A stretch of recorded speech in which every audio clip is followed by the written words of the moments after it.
안녕하세요 여러분. 이번 시간엔 우리나라 학생들의 문장 이해 능력이 OECD 국가 중에서 꼴찌라는 뉴스를 과거에 들었었는데요. 그 원인에 대해서, 이유에 대해서 한번 알아보겠습니다. 여러 사회 현상들을 보면서 국민들의 사고력이 매우 떨어진다는 생각을 종종 하게 됐었는데요. 뉴스에서 그 원인을 알게 됐습니다. 우리나라 학생들의 문해력이 성인들 포함해서요.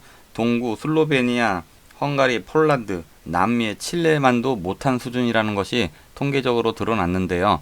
아마도 지금 많은 사람들이 문해력이 무슨 뜻인지 모르는 사람도 지금 많이 있을 거라고 생각을 해요. 문해력이 이처럼 떨어진다는 것은 기본적으로 먹고 자고 싸고 기본적인 생활하는 데는 큰 불편 없이 살아갈 수 있지만, 요즘처럼 고도로 발달한 산업사회 속에서는 기본적인 금융이나 법률, 사회, 정치적인 문제에 대한 이해력이 떨어질 수밖에 없다는 얘기인데요. 그것은 국민이 제대로 된 국민 노릇을 하기 힘들다는 것을 의미하기도 합니다. 그런데 또 놀라운 점은 우리나라 국민의 IQ가 전 세계에서 1위라고 하는 뉴스를 본 적이 있어요. IQ는 세계 최고인데 말귀를 못 알아듣는다. 결론이 이런 거죠. 극과 극과 같은데요. 이렇게 간극이 큰 원인에 대해서 몇 가지 정리를 해보겠습니다.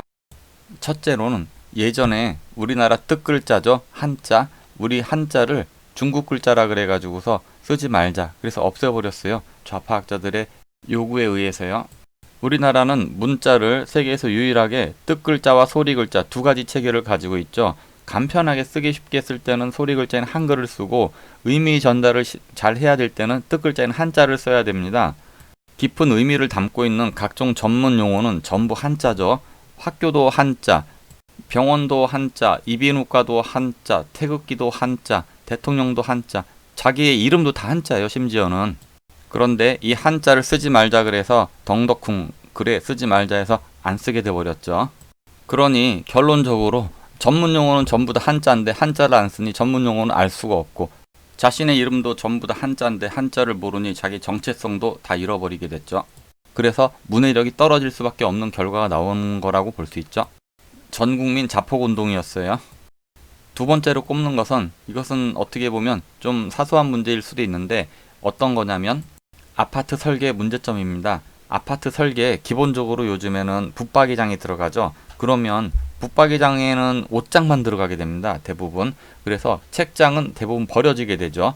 당연히 책도 같이 버려지게 됩니다. 이사 갈 때 책 놓을 곳이 없어서 책들을 상당수 버리고 가는 경우 많이 봤어요. 우리나라 전문 용어는 한자가 많아서 한자를 버렸기 때문에 이해는 어려운데 책장은 놓을 곳이 없고, 그래서 책 놓을 곳이 없으니 버려진다. 더블이죠, 더블. 그리고 마지막으로 교육의 무너짐, 공교육의 무너짐을 꼽고 싶습니다. 입시 제도와 함께요. 이상으로 몇 가지 우리나라 문해력이 가장 떨어지는 이유에 대해서 얘기를 해봤는데요. 여러분들이 이제 이런 것을 아셨다고 한다면, 우리 글에 관심을 갖고 나이가 들어서 늦었다고 한다면, 자녀분이 계시다면 자녀분들에게 우리의 글을 가르쳐 주세요. 우리의 뜻글, 한자를 얘기하는 것이죠. 새로운 세계가 열릴 것입니다. 그리고 이사 갈 때 번거로우시더라도 책은 가지고 가시고, 붙박이장을 뜯어내는 한이 있더라도 책을 버리지는 않았으면 좋겠어요. 집안에 책이 쌓여 있으면 보지 않더라도 그 집안에는 북두, 칠성에서 문곡성 기운이 내려온다고 합니다. 사내 대장부라면 최소한 세 수레의 책을 읽어야 한다는 말도 있죠. 국민들이 말귀를 잘 알아듣고 각종 사회 현상들을 올바로 이해할 때 여론이 되고, 여론이 세지게 되면 당연히 공교육도 좋은 방향으로 바뀌게 되겠죠. 감사합니다.